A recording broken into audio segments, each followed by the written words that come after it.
Vamos a ir con esta historia aquí, en tierra firme, con la realidad que se vivió en el Congreso, con una posible acusación constitucional. De hecho, así terminó esta acalorada interpelación a la ministra de Justicia, Javiera Blanco. Se le cuestionó durante más de 2 horas por las muertes de niños en el Sename y también las jubilaciones en Gendarmería, además de faltas de comunicación con las asociaciones de funcionarios. Una jornada que se vivió durante la tarde y que resumimos en la siguiente nota. Si ayer la diputada Sabat saludaba a la ministra Blanco por su cumpleaños, ese cordial abrazo hoy pasó al olvido. Usted nuevamente le está faltando a la verdad a todos los chilenos y chilenas. Responsablemente le quiero decir que hoy día hemos transparentado lo que en 37 años no se hizo. Yo llevo 1 año a cargo del ministerio. Ministra, dudo que haya una ministra actualmente que haya sabido más en detalle de cómo se defraudaba al Estado a través de abultamiento de pensiones. Usted presentó un proyecto de acuerdo hace un tiempo atrás, usted lo firmó, donde señaló que usted quería pensiones sin tope. Usted quería pensiones de 206 millones de pesos. Se habló de todo, de las muertes en el Sename, de las pensiones en Gendarmería, de la poca comunicación con los gremios. Esta fue la 5ª interpelación a una ministra de este gobierno. Javiera Blanco debió defender una de las carteras más complejas de esta administración y la diputada Marcela Sabat fue la encargada de hacer las preguntas, de encarar los cuestionamientos.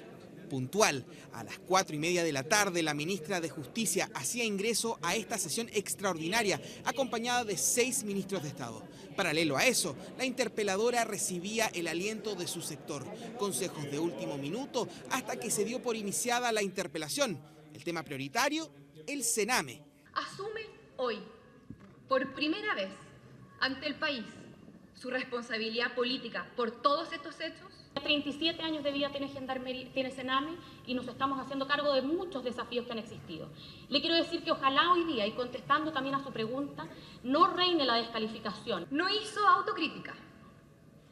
No asumió ninguna responsabilidad. Ministra. La ministra volvió a insistir, todavía se están calculando las cifras de fallecidos. También se le preguntó por el proyecto redactado en el gobierno del expresidente Piñera, que busca separar el Sename en 2 instituciones. Hoy se cumplen justo 4 años desde que se envió un proyecto a este Congreso que suprime el actual Sename y crea 2 nuevos servicios de atención a la infancia y adolescencia. Acá está. Un gobierno tiene derecho a no gustarle un proyecto de otras administraciones.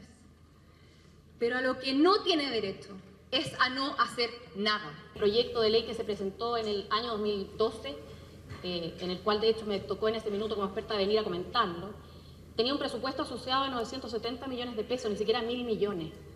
Era básicamente una separación administrativa de lo que hoy existe de facto. Entre las acusaciones de Sabat, una serie de informes de deficiencias en la infraestructura. La ministra aseguró que hay proyectos de mejoramiento en curso. A medida que avanzaban las preguntas por el Sename, se escuchaba esto. Queremos jubilazos, gritaba la tribuna, hasta que llegó el momento de las preguntas relacionadas con Gendarmería. Usted también tenía perfecto conocimiento de los fraudes que se han cometido al interior de Gendarmería, aunque lo ha negado también. Se abultaron ilegalmente las pensiones de ciertas personas para alcanzar cifras millonarias por el solo hecho de tener afinidades políticas determinadas. Es imposible que esta ministra pudiera saber de antemano las pensiones porque no las calcula ni toma razón de ellas. Y usted debería saberlo. ¿Sabe por qué debería saberlo? Porque usted puede saber más del cálculo de las pensiones que yo por una sencilla razón. Las pensiones son calculadas por DIPRECA, que es un organismo al que usted le aprueba el presupuesto todos los años, no yo. Pasemos a otro caso. El escandaloso caso de la señora Miriam Olate, periodista de profesión. Le pregunto ahora, ministra, ¿no estaba en conocimiento de las circunstancias en las que se jubiló la señora Miriam Olate? Pregunta si nosotros como Ministerio de Justicia conocíamos de antemano alguna pensión. La respuesta es una, no. Usted nuevamente le está faltando a la verdad a todos los chilenos y chilenas. Finalizadas las preguntas y respuestas, el diputado independiente René Zafirio, uno de los más críticos de la gestión de Javiera Blanco, anunció medidas más extremas contra la ministra. Concluyo diciendo que, habiéndose comprometido la responsabilidad política del Estado, he resuelto presentar en contra de la señora ministra de Justicia una acusación constitucional que permita destituirla de sus funciones. He dicho, presidente, muchas gracias. Están haciendo uso de una facultad que tiene esta Cámara y sobre el tenor no me puedo pronunciar porque obviamente eso es algo que como facultad le corresponde decidir a la Cámara. Si hubiera poderosos fundamentos y fuertes razones para cambiar el gabinete, que yo desconozco, pero que tal vez la presidenta conozca, señora presidenta, por su intermedio, señor presidente, cámbielos a todos, pero no cambie a la ministra Blanco. Defensa de la ministra Blanco, que generó reacciones en la tribuna y posterior desalojo de algunos líderes sindicales. Así concluyó la quinta interpelación de este gobierno, con la amenaza de una acusación constitucional contra Javiera Blanco. Ahora nos encontramos aquí en una realidad que es bien interesante porque bien vale la pregunta. ¿Están sirviendo de algo las interpelaciones? Es un diálogo de sordos, hay preguntas, no se encuentran respuestas.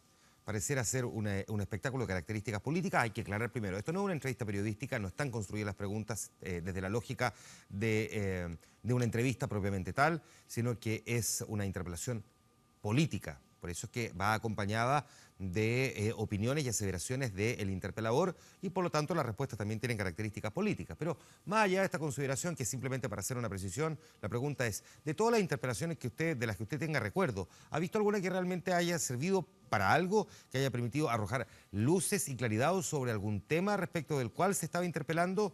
Definitivamente este mecanismo tiene que ser revisado, más allá de la responsabilidad propia que le quepa a la ministra de Justicia ante la ausencia de respuestas, una cuestión que es evidente, faltaron respuestas frente a preguntas formuladas ahí, y la eventual tentación de un sector político determinado, el opositor en este caso a un determinado gobierno también, para utilizarlo como herramienta publicitaria, digamos que lo que se está reclamando por parte de los parlamentarios, ya sea de oposición o de gobierno, porque estamos viendo aquí que hay parlamentarios de distinta índole que están demandando información, y por otra parte, pero fundamentalmente de la ciudadanía, lo que se necesita es claridad frente. Hoy es el Sename y Gendarmería, antes era la Araucanía, y así podríamos revisar un montón de otras instancias en las que ha habido interpelaciones, y lo que hemos tenido ha sido parafernalia de preguntas y de respuestas, pero no necesariamente de conclusiones que le sean útiles a esa ciudadanía. Vámonos ahora a otro tema que marca también la crónica del día. Bolivia no hace nada con el agua del Lauca. Palabras textuales del agente chileno ante La Haya, José Miguel Insulza, quien visitó el controvertido río en la región de Parinacota. Además, dijo que Bolivia tiene 4 veces más de caudal que el que tiene Chile. En el Senado, en tanto, aprobaron la cancelación de las visas diplomáticas para las autoridades bolivianas. La carta, nosotros estamos en este minuto, en este punto. ¿Ya? Ahí está la laguna Cotacotani, donde nace, ¿no es cierto?, el río, y el trayecto que hace, ¿no es cierto?, hacia allá. Luego de 4 horas de viaje desde Arica, el agente chileno ante La Haya, José Miguel Insulza, llegó hasta el Parque Nacional Lauca para ver in situ el río del mismo nombre, que según el gobierno boliviano debe ser recuperado por su país. ¿Dónde pasa el río a Bolivia? El río sigue su curso acá. Se trata del río Lauca, que nace en territorio chileno en la laguna de Cotacotani, luego sube a la cordillera nutriéndose de otros afluentes hasta llegar al lado boliviano, en el lago Copasa. Según Bolivia, Chile habría desviado el curso de las aguas, provocando una disminución del caudal, motivo por el que rompió relaciones diplomáticas con nuestro país en 1962. Antecedentes que refutó el agente chileno. Y nosotros ocupamos de ese río 600, 650 máximo litros por segundo de agua, y cuando va a parar a Bolivia tiene 2.500 litros de agua por segundo. Bolivia no hace nada con ese río y sin embargo se queja de que nosotros de nuestro río saquemos 600 litros por segundo. Además, Insulza parafraseó al canciller boliviano David Choquehuanca, quien el fin de semana señaló que ver al Lauca le hacía hervir la sangre y que incluso estaba dispuesto a derramar sangre, lo que generó molestia en la Cancillería chilena. Podríamos usar más sin que el canciller Choquehuanca le tenga que hervir la sangre. Yo no sé por qué no enfrió su sangre en los 2.500 litros que salen por el lado boliviano y que van a parar a un salar sin ser usados. Visita del agente chileno ante La Haya que asegura estaba programada desde antes y que no tiene relación con el viaje privado que el canciller Choquehuanca hizo en julio pasado junto a una comitiva de parlamentarios y periodistas bolivianos. Desde el Senado chileno surgieron voces para declarar persona non grata a David Choquehuanca. Así como se demandó a Bolivia por lo del Silala, tomando la iniciativa, dar un paso más también en una forma más proactiva de defender nuestros derechos. En paralelo, la Sala del Senado aprobó por unanimidad la cancelación de las visas diplomáticas a Bolivia, mientras en una nueva conmemoración del Día de la Revolución Agraria, el presidente Evo Morales no hizo ninguna alusión al tema de los usuarios. Ellos no las cuidan, pues. Ellos las quiebran, ellos las rompen a piedrazos, ellos hacen todo eso. Los rayan, todo. ¿Viera usted cómo tienen los vidrios todos rayados? Todos los días. Con esa cuestión de ácido. Usted echa un vistazo y lo va a ver cómo están. Pan de cada día, dicen los conductores. Sin embargo, un ex chofer nos reveló que los buses no están trabajando normalmente. No, muchos defectos. Tienen, mira, los neumáticos están malos. Siempre ponen los mismos neumáticos. Imagínate que en el motor ponen los mismos repuestos, no compran repuestos. Entonces, ¿qué hacen cuando las máquinas llegan con problemas a la garita? Nuevamente los devolvían para que los sacaran nuevamente. O sea, le sacan todo el provecho. Todo el provecho, hasta que queden pana, por ejemplo, en la calle. Desde los gremios de conductores asumen que hay un grado de relajo de parte de las empresas operadoras, pero... Si bien es cierto, tú te subes a un bus y que si no está en condiciones de circular, ¿por qué está circulando si tiene la revisión técnica? Y también no es menor la responsabilidad del Departamento de Fiscalización del Ministerio de Transporte. Muchas veces no alcanzan los recursos, no tenemos todas las posibilidades para poder inspeccionar 6.500 buses. No existe ninguna fiscalización factible que vaya más allá de lo que la empresa misma quiere hacer.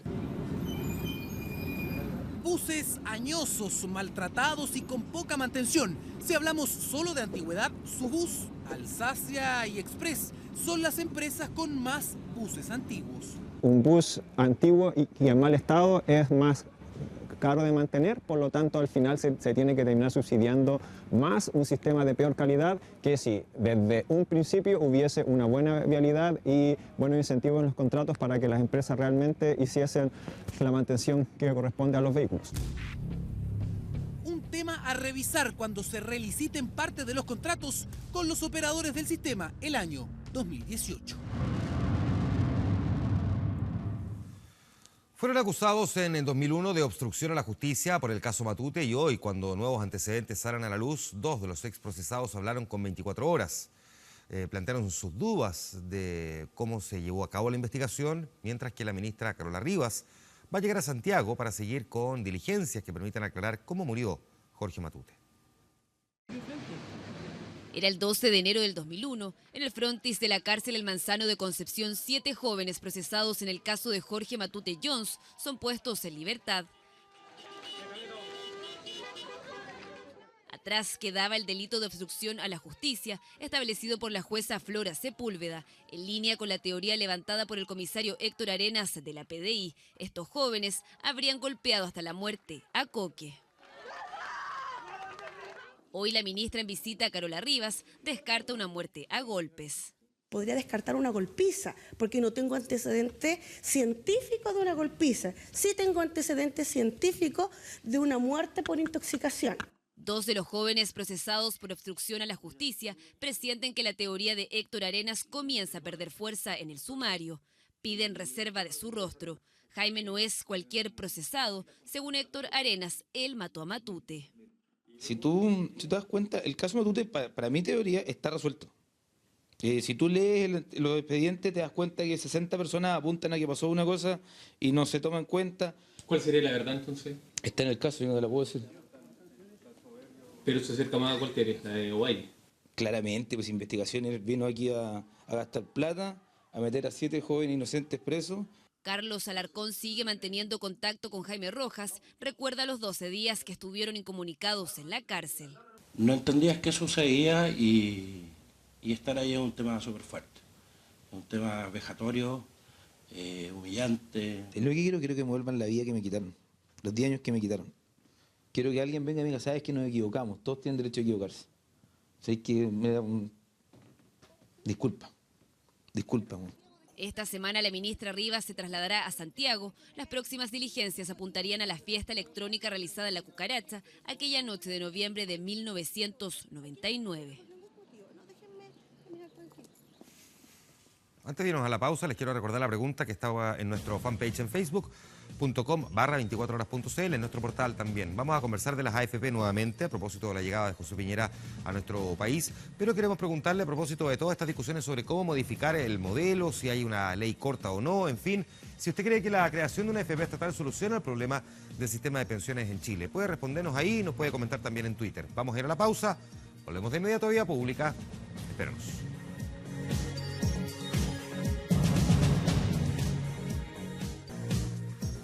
A ver, estamos de vuelta. Lo que parecía una locura de un millonario llevar a otros millonarios al espacio hoy empezó a ser una realidad. Una empresa aeroespacial que se llama Virgin Galactic, del famoso empresario Richard Branson, logró la aprobación de la autoridad estadounidense para iniciar sus vuelos al espacio suborbital. El Spaceship Two podrá llevar a 6 pasajeros y 2 pilotos. Ya existen reservas por 700 tickets, cuyo valor es de $250.000 cada uno. Cancún, París, Punta Cana o Londres, destinos turísticos a los que pronto podría sumarse una nueva opción, el espacio. Es algo que la empresa Virgin Galactic busca hacer realidad gracias a su avión espacial Spaceship Two. La compañía pretende que viajar al espacio deje de convertirse en un privilegio de astronautas.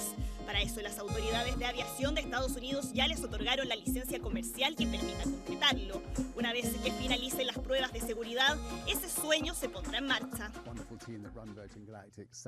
Cuando nuestros pilotos y nuestro maravilloso equipo de Virgin Galactic diga que estamos listos, voy a ser el primer pasajero en subirme, en llegar al espacio y convertirme en astronauta. Desde ahí, espero que miles de personas me sigan. Creo que fue una excelente inversión porque un día será posible para casi cualquiera ir al espacio. Es una experiencia que nos cambiará la vida.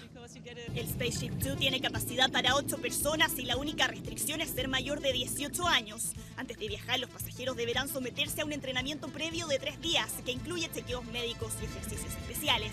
A diferencia de los cohetes, un avión lanzará a la nave hasta cierta altura. Ahí encenderá un motor de propulsión que le permitirá llegar a los 110 kilómetros por sobre el nivel del mar en 2 horas y media de viaje. Un proyecto que ha debido enfrentar retrasos y una amenaza de cancelación cuando en 2014 uno de los aviones de prueba estalló en el aire durante un experimento. Luego se determinó que se trató de un error del piloto y siguieron adelante.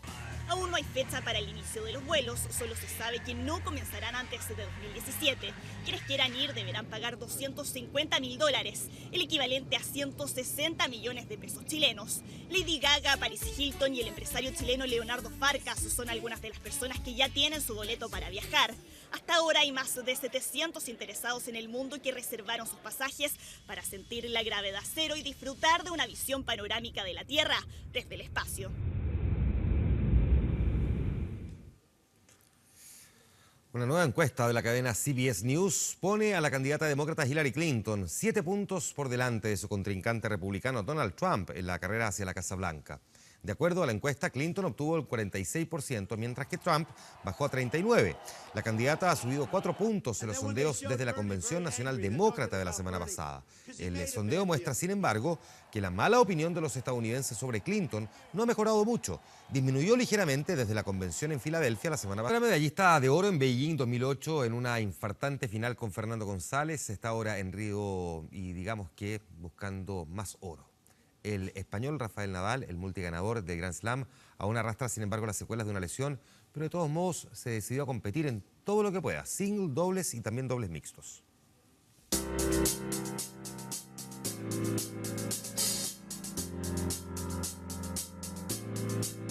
El aeropuerto Galeao es la primera entrada para todas las delegaciones que llegan a Río. Así las reciben breve bienvenida para que después tomen rumbo hacia el Parque Olímpico.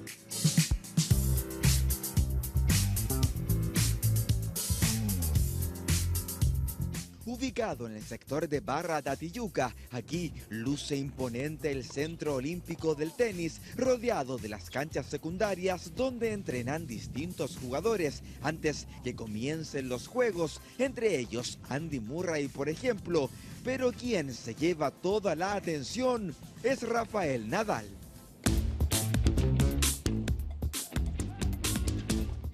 Aquí todas las miradas apuntan a la muñeca del ex número 1 del mundo, producto de una lesión que lo dejó fuera de Roland Garros y Wimbledon, y ahora amenazaba con excluirlo de los singles de Río 2016 para que solo juegue dobles.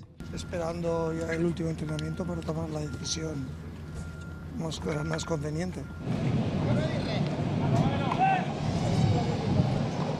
A Nadal se le ve ofuscado, molesto, discute con su compañero en duplas Marc López, y es que no está físicamente al 100%, ni cerca, de hecho, a su última participación olímpica.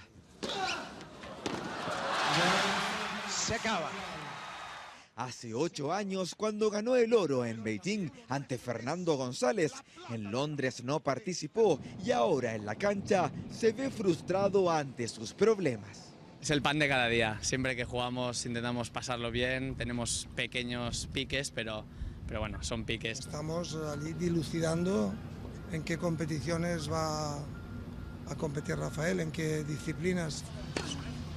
La práctica de esta mañana no fue suficiente para que el equipo de Rafael Nadal definiera si va a jugar en singles aquí en Río 2016. Esperaron el entrenamiento de la tarde y ver qué diría el tenista español una vez finalizada la práctica. Hablando con todo el equipo, pues se ha decidido que voy a jugar individual, voy a jugar todo lo que se pueda. El ganador de 14 Grand Slams no se perdona haber faltado a la última cita olímpica por otra lesión. Y en Río buscará las medallas de oro que le faltan en dobles masculino y mixtos junto a Garbiñe Muguruza. Estamos aquí, que más o menos he entrenado bien, que evidentemente la situación de la muñeca no es la ideal, pero bueno, he entrenado 6 horas entre ayer y hoy, la muñeca no ha ido a peor, ¿no? Después de más de 2 meses fuera de las canchas, el gladiador Nadal luchará por 3 preseas doradas al mismo tiempo, pero también contra su complicada muñeca. La tiene difícil, un hombre que cumplió hace muy poco, 30 años, de hecho estaba de cumpleaños ahí hace algunos días nada más. El que sí confirma que no va a participar de los Juegos Olímpicos es el tenista suizo Stanislav Wawrinka, porque tiene una lesión en la espalda y ha dicho que no tiene capacidad para poder seguir adelante y por lo tanto no va a ser uno de esos tenistas que vamos a poder ver en estos Juegos Olímpicos. Juegos Olímpicos que en cambio sí vamos a ver por las pantallas de TVN y también en nuestros programas especiales aquí en el canal 24 horas. Tenemos pendiente todavía un debate sobre las AFP que vamos a efectuar más adelante, pero nos vamos a ir a la pausa. Antes... Ya hemos regresado aquí a Vía Pública. Estamos trabajando en distintas alternativas, fue lo que dijo hoy el ministro de Hacienda, Rodrigo Valdés. Él no quiso confirmar si efectivamente va a optar o no el gobierno por una ley corta para impulsar cambios más inmediatos al sistema de pensiones. En todo caso, lo que sí vimos durante la mañana fue la presidenta Bachelet, que convocó en La Moneda. Ahí hubo un consejo de gabinete económico, se reunió con los ministros del sector. Estamos hablando de obras públicas, Hacienda, trabajo, energía, minería, en fin. Y básicamente estaba enfocado en analizar la evolución de una serie de medidas pro crecimiento, pero todo esto ocurre en medio de esta demanda ciudadana por cambio al sistema de pensiones. Incluso ayer desde la nueva mayoría dijeron que existía la posibilidad de que el gobierno enviara una ley corta al Congreso, una opción que sin embargo no ha sido confirmada por el titular de Hacienda. Como sea, dijo sí que el Ejecutivo está trabajando en este tema. Esto fue lo que planteó. Estamos trabajando en distintas alternativas para presentarle a la presidenta. La verdad es que el tema de pensiones, como saben, no era un tema central hace 3 semanas. Lo que no vamos a hacer en este gobierno es hacer algo populista, algo que arriesgue las finanzas públicas hacia adelante.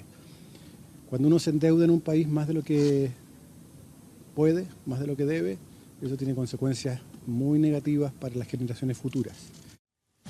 Un cuestionamiento en todo caso que llegó para quedarse el del sistema de AFP y vamos a conversar con distintos invitados esta noche. Voy a presentarlos de inmediato. Guillermo Larraín, ex superintendente de pensiones. Guillermo, muchas gracias por estar aquí. Bienvenido, buenas noches. Muy buenas noches, ¿cómo están? Nos acompaña Ricardo Ormazábal, expresidente de la Democracia Cristiana, autor del libro El Gran Engaño, 30 años del sistema de AFP. Ricardo, también bienvenido. Gracias por estar aquí. Muchas gracias.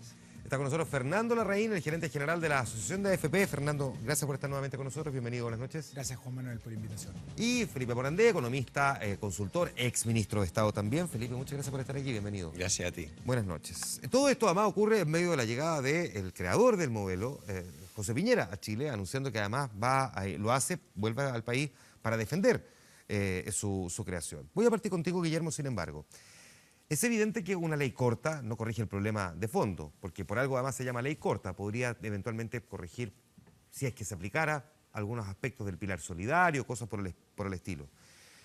Para entender bien cuál es tu mirada, ¿este es un modelo perfectible tal cual como existe o hay que hacerle modificaciones más de fondo, más estructurales? Bien, creo yo que estamos en esta situación y con este nivel de agitación social en torno a este tema, que creo que es una agitación social que va a ir creciendo a través del tiempo. Lo que da cuenta de que hay problemas que son importantes, no son problemas que se puedan corregir en forma así al pasar. Yo creo que una ley corta efectivamente puede hacer ganar un poco de tiempo, pero los problemas de fondo no se resuelven. Hay un problema muy serio, yo diría que el principal, porque hay otros, pero el principal es que hay un problema con el nivel de las pensiones, en particular las pensiones más bajas, las tasas de reemplazo son extraordinariamente bajas, y yo creo que solamente recurriendo a modificaciones dentro de lo que es el sistema de capitalización individual no logramos dar cuenta de la complejidad de la situación y es necesario ir más allá, hay que ser un poco más creativo y creo yo que le faltan cosas que agregar a este sistema. Por lo tanto, dentro del sistema, las modificaciones. No, pero hay que agregar, en la opinión mía, que la podemos explicar, hay que agregar un sistema de reparto para la cuarta edad, que es una cosa un poco lenta de explicar en televisión, pero grosso modo es un sistema de reparto que permitiría a las personas que tienen una longevidad muy alta financiarles con un impuesto al trabajo a los trabajadores activos. Y eso a su vez permitiría recalcular todas las pensiones al alza en un monto que podría ser del orden del 10 al 15% y fortalecer además... Crítica como manejó anterior y varias cosas más, pero yo voté por ella. Ella dijo en julio, antes de ser candidata, que iba a agregar a su programa el tema de la previsión. Por lo tanto, el ministro Valdés, una vez más, o no lee a la presidenta o oculta información a los chilenos. Si hay una ley corta, aquí yo le planteo de inmediato. ¿Sabe cuál es la ley corta? Que los chilenos decidan si se quedan en el sistema de AFP o nos vamos a un sistema de reparto. Yo le digo, ¿por qué?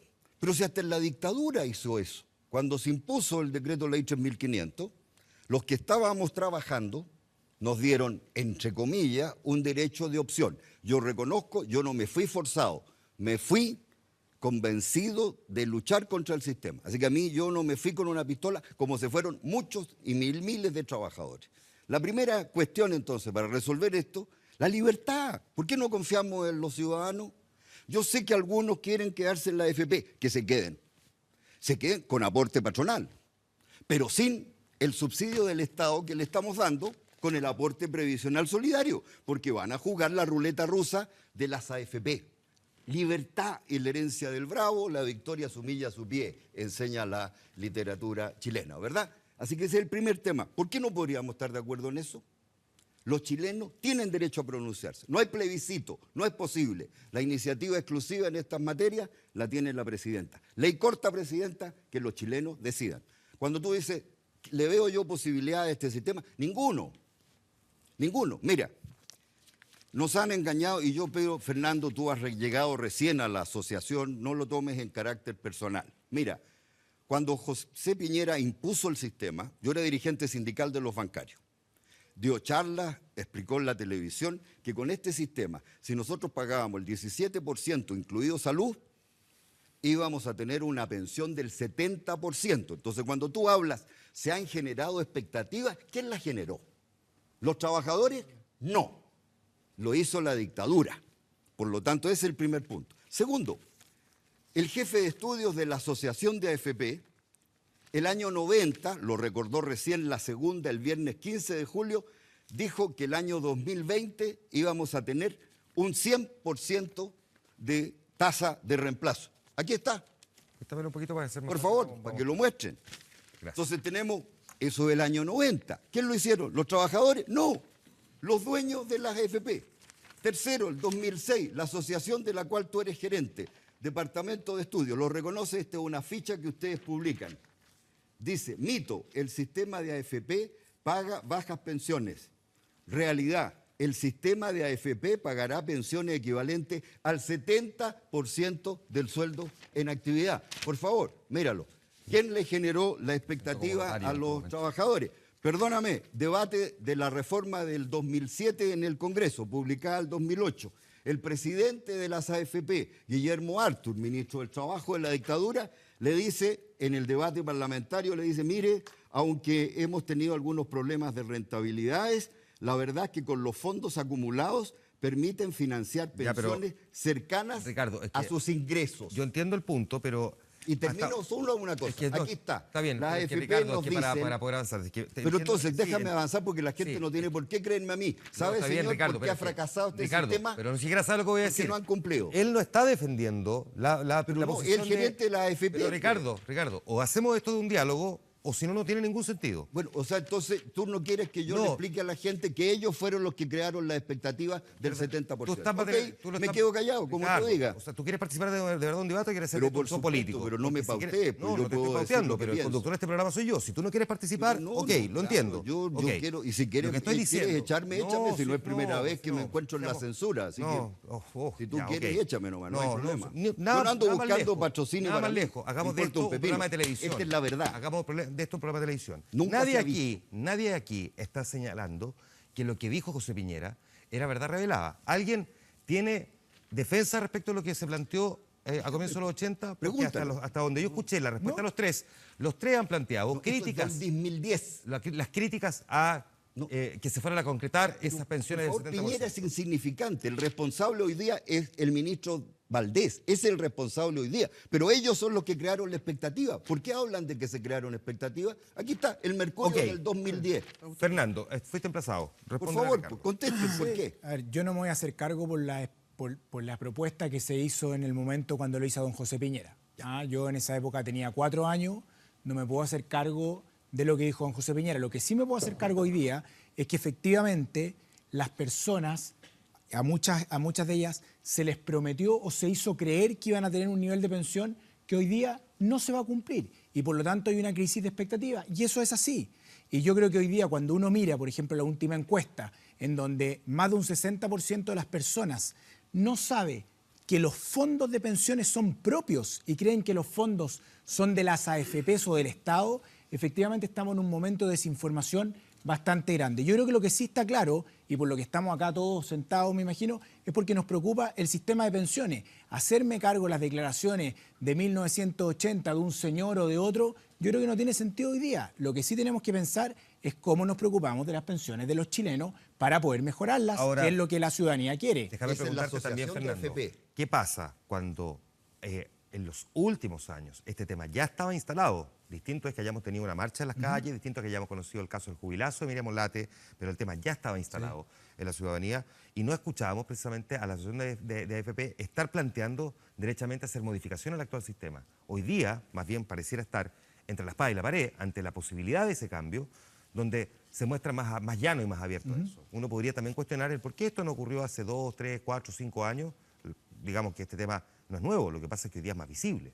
Sí, y yo creo que tienen, o sea, toda la ciudadanía y las personas pueden cuestionar, ¿no es cierto?, respecto a este tema. Lo cierto es que ya hace bastante tiempo atrás, y en particular con la Comisión Bravo, la Asociación de FP, pero también las AFPs hicieron propuestas de mejora al sistema. Y en esas propuestas de mejora al sistema hay AFPs que propusieron devolver comisión en caso de rentabilidad negativa. Hay AFPs que propusieron mantener una pensión garantizada. La Asociación de FP propuso que aquellas mujeres que postergaran su edad de jubilación no les iban a cobrar comisión. O sea, hay una serie de propuestas en la Comisión Bravo, así como la que te estoy mencionando, hay 25 más respecto a este tema. No es que las AFP hayan estado escondidas en este tema. Nosotros venimos levantando hace mucho tiempo atrás que este sistema y cualquier sistema de pensiones en Chile y en el mundo requiere cambios porque la realidad demográfica cambió. Y eso da lo mismo si es un sistema de ahorro o es un sistema de reparto. En todos esos sistemas hay que hacerles cambios. Ahora, pasa también, sin embargo, Guillermo, que aquí uno se encuentra con una realidad que es paradojal, porque como esto no es nuevo, cualquiera, nosotros lo hemos conversado y hace varios años, lo conversamos en privado, lo conversamos en una comida, lo conversamos en la entrevista, no es una realidad que nos haya estallado ahora en la cara. ¿Por qué pareciera que ahora se instala con tanta fuerza y no hay soluciones puestas concretas sobre la mesa cuando uno hubiese imaginado que ya se venían trabajando desde hace un tiempo? A ver, lo primero, esto yo creo que es una bolita de nieve que efectivamente viene creciendo hace tiempo. Hace años que existe esta asociación que se llama No Más AFP. Gente como Ricardo hace mucho tiempo que vienen con una postura muy crítica respecto del sistema, mucha gente que viene a plantear. Entonces, la verdad es que no me extraña que haya llegado un momento en que haya adquirido una entidad suficiente y que fundamentalmente estaba esperando un golpecito, ¿no es cierto? Que yo creo que fue el caso de Gendarmería, que no tiene nada que ver con la AFP, dicho sea de paso. Es un problema más bien del sistema de previsión de las Fuerzas Armadas, no tiene que ver con la AFP. Pero yo creo que eso... Pero sí tiene que ver con cómo se pensiona la gente. Evidentemente que sí, claro. Pero no es una pensión dada por el sistema de AFP, un sistema que viene del sistema de reparto que tienen las Fuerzas Armadas. Entonces yo creo que acá hay un problema que es creciente en el tiempo, porque esa gente que va a estar recibiendo pensiones muy bajas, que son lo que están sacando hoy día, está creciendo a razón de 40.000 al año, más o menos, 30.000, 40.000 al año. Entonces la verdad es que creo que por la estabilidad democrática y social del país, es fundamental que encontremos una solución rápido y que deje satisfecho a todos los participantes en este debate. No en este, sino que en el debate público. En términos generales, Felipe, ¿se está teniendo, sin embargo, ese debate? Porque es cierto también que, como dice Ricardo, pareciera que durante mucho tiempo siempre estuvimos mirando el actual modelo, pero no abriéndonos la posibilidad de entender que a lo mejor no es este el modelo que debiéramos tener. No es este, de hecho, el modelo mayoritario que tienen otros países del mundo. Bueno, eso es bien discutible. Yo creo que el sistema en Chile es un sistema mixto. Tiene el componente de ahorro individual y tiene también un componente solidario, que es un sistema de reparto en definitiva. Uno puede jugar con cuánta importancia tiene uno y otro dentro de esta mixtura, pero ciertamente estamos dentro de lo que es una norma internacional. Hay 10 países en el mundo que tienen sistemas mixtos donde hay un fuerte componente de capitalización individual, dentro de la OECD, quiero decir. Por tanto, no es que seamos únicos en el planeta, no, somos uno entre varios. En ese sentido... Ahora, digamos que en estricto rigor el sistema es de capitalización individual. Lo que pasa es que si yo ahorré muy poco, efectivamente tiene el componente del pilar solidario. Pero si es que yo no ahorré tan poco y no califico para el pilar solidario, no tiene nada de mixto, es solamente lo que yo ahorré. Pero no es muy distinto, por ejemplo, lo que hay en otros lados, donde hay un sistema de reparto que viene de la historia, y con el tiempo se ha ido generando un sistema de capitalización individual y colectiva para efectos de complementar las jubilaciones y pensiones de quienes van siendo activos en la vida laboral. ¿Dónde? ¿Qué pregunta? En Estados Unidos, por ejemplo. En Dinamarca, en Israel. O sea, hay muchos países. En Australia. Es un mito decir que nosotros tenemos un sistema raro y distinto a todos los demás. ¿Tienen sistema de capitalización en Estados Unidos? Sí. Y el básico, donde está el 94% de los estadounidenses, que tiene un tope de 40% de sus ingresos. Por eso es un tema. Por favor, ese reparto. Es un tema de proporciones, de cuánto importa cada uno de estos subsistemas dentro del sistema completo de pensiones. Entonces, todo lo que uno pueda decir en términos de perfeccionar un subsistema que es el de capitalización, bienvenido. Las cosas que decía Fernando son perfectamente lógicas. Yo agregaría también ahí, en el caso de este sistema o subsistema, meterle más competencia a la AFP. Es perfectamente posible, tal como se hizo algunos años atrás, donde se implantó esta idea de la licitación de cartera de los entrantes a las fuerzas. Primera vez que nos vemos. Así que lo primero, ofrecieron 70 en 81, el 90, el 2010, ahora, y entregaron el 30. Ese es un fracaso. Rentabilidad, mira las distintas AFP. La rentabilidad anda por ahí nomás. ¿Sabes el problema? Las pensiones por una parte. Segundo, ¿sabes cuál es el problema mayor? Que las AFP se llevan el 40% de los recursos fuera de Chile. Si nosotros usáramos esa plata aquí en Chile, doblamos el presupuesto nacional de cada municipio, de cada región y de cada ministerio. Esas plata allá no hay que traerlas de inmediato, provocarían un desastre económico si las traemos de inmediato. Sí. Si creamos la AFP del Estado y esa AFP del Estado solo invierte en Chile, tendríamos 200 millones de dólares mensuales cada mes. Entonces yo no le digo a la AFP que son las que tienen que legislar. No, yo lo que digo es que nos mintieron, nos engañaron. Yo le quiero preguntar aquí al gerente, aquí tengo mi liquidación de pensiones. Ustedes dicen que todo es transparente. ¿Tienen ustedes una cartola que mostrar dónde aparece el costo del 45 bis del decreto ley 3.500? ¿Dónde está? En la Superintendencia de Pensiones. No, usted, en mi cartola. Yo tengo aquí mi cartola, para no demorarme. Dime, ¿aparecen las cartolas que ustedes cobran a los afiliados y se los sacan del fondo? La comisión del artículo 45 bis. Sí, que son las comisiones de intermediación. Oiga, don Ricardo, mire, usted des cuenta de esto, mire, yo déjeme hacer un cuento. ¿Lo informan o no lo informan? Sí, pero si eso está todo en la Superintendencia de Pensiones. Aquí está mi cartola, no Lo sale. que las AFP informan en la cartola es lo que la Superintendencia de Pensiones lo obliga a informar. Las AFP están reguladas. Oiga, don Ricardo, usted descuenta por cero a la gente. Yo también soy cristiano y también voté por la presidenta Bachelet. Y entonces, si acá el problema de fondo es el sistema de pensiones. Yo no estoy haciéndome cargo respecto a una promesa incumplida de alguna persona. A mí lo que me preocupa hoy día, y creo que parte de la conversación acá, que nos debería preocupar a todos, es cómo logramos hoy día y cómo partimos esta conversación de mejorar el sistema de pensiones en Chile. Ahí voy. No la AFP. Yo tengo una propuesta, es decir, tú lo planteó Felipe. Aquí hay el problema, hay 1 millón de pensionados que tienen una pensión promedio de 190.000 pesos. Yo sostengo que si ampliamos la pensión básica solidaria a ese 1 millón de jubilados y la usamos como piso base, empezamos a hacer justicia en Chile. Segundo, ¿cómo lo financiamos? En los 4 puntos de los empresarios que empezarían a aportar si la ley lo obliga, esos 4 puntos son 240 millones de dólares al mes, porque las AFP recaudan 600 millones de dólares. Con eso financiamos de más subirle 93.000 pesos a cada 1 millón de jubilados que está ahí y a los que van a jubilar después, porque yo comparto con Felipe, si subimos al doble, por ejemplo, los empresarios empiezan a poner el 10 igual que nosotros, eso, como diría el romancero, para largo me lo fía, porque se van a demorar 30 o 40 años en tener esos recursos. Ahora, la posibilidad desde el punto de vista de la viabilidad económica, le pregunto a Guillermo y a Felipe también, de que pasado los 4 puntos que ponga el empleador respecto de cada trabajador, ¿es viable y qué efecto podría tener también sobre el empleo? Sin duda, porque al final del día las empresas tienen que ajustarse a lo que pueden pagar en términos de costo. Y si esto implica un aumento en el costo laboral, van a tener que de alguna forma arreglarse con, desgraciadamente, disminuir salarios. O sea, aquí no hay nada que sea gratis, desgraciadamente. Son cosas duras, decisiones duras que hay que tomar para que el sistema pueda ofrecer pensiones más altas.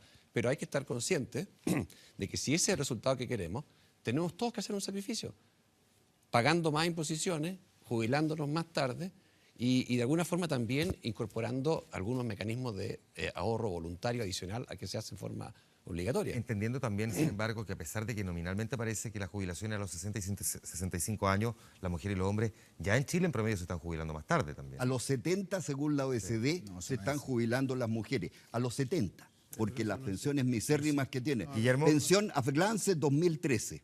Guillermo. Sí.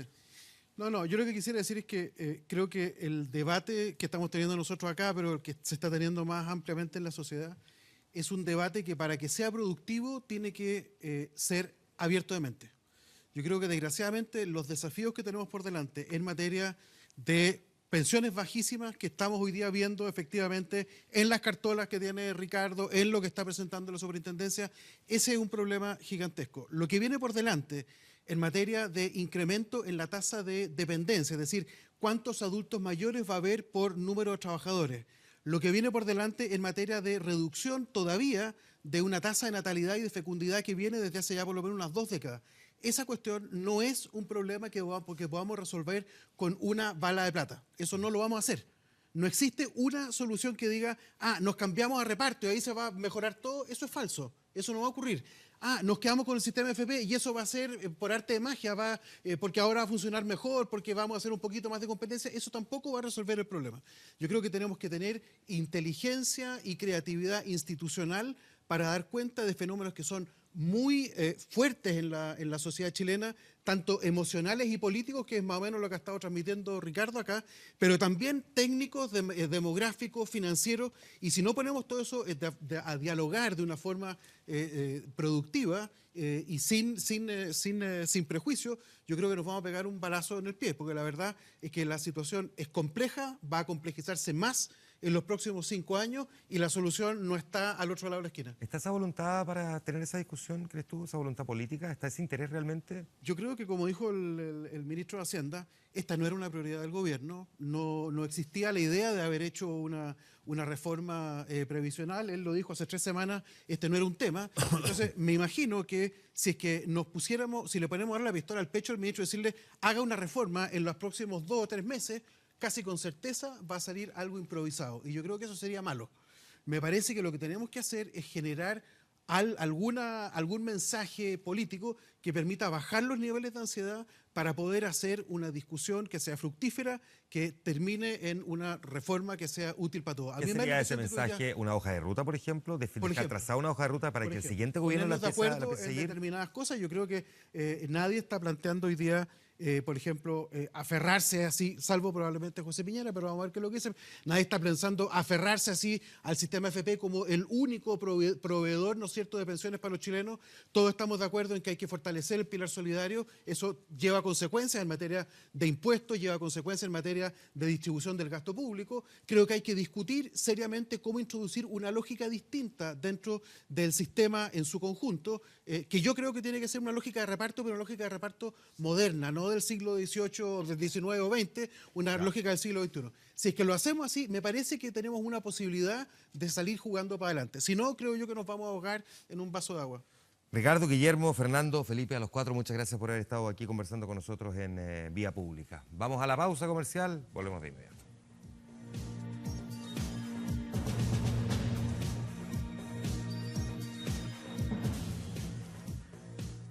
Ya estamos de vuelta, veamos el resultado de la pregunta que le estábamos formulando al comienzo del programa, mientras ya empezamos a escuchar la música que nos va a acompañar para ir despidiendo nuestro Vía Pública de hoy. Nosotros le preguntábamos a nuestro fanpage en facebook.com lo siguiente: la creación de una AFP estatal, por ejemplo, ¿podría solucionar parte del problema del sistema de pensiones en Chile? Esto nos respondieron, miren, sí, 19%, no, 81%, bien categórica la respuesta. Vamos a nuestro portal, a propósito, 24horas.cl, que tiene en pantalla ya esta noticia, donde el CERVEL está prohibiendo el uso de redes sociales para realizar propaganda electoral. No autoriza, por ejemplo, el uso de Facebook o de Twitter para realizar propaganda en medios de comunicación masivos. No significa que se le prohíba a los candidatos escribir sobre otras cosas, pero si van a empezar a hacer campaña, eso también está regulado según las nuevas normas del CERVEL. Tenemos en estos momentos en Santiago una temperatura de 10,1 grados y se espera para los siguientes 2 días temperaturas máximas de 18 y 19 grados con cielo despejado aquí en la capital. Nosotros terminamos con la música de Brandon Flowers, una de las figuras que tuvo en Lollapalooza este año, el vocalista de The Killers. La canción que escuchamos es Crossfire. Empezaron la venta de las entradas para Lollapalooza, 25.000 tickets se vendieron en las primeras horas en el día de hoy, los llamadas Early Birds y las primeras preventas. Early Birds, porque además ni siquiera sabemos quiénes vienen al próximo Lollapalooza. Aún así, éxito de ventas. Vamos a ver quiénes se van a presentar en este clásico de la música en nuestro país. Nosotros terminamos, gracias por su compañía. Mañana a esta hora estamos al aire con El Informante. Que estén bien, buenas noches.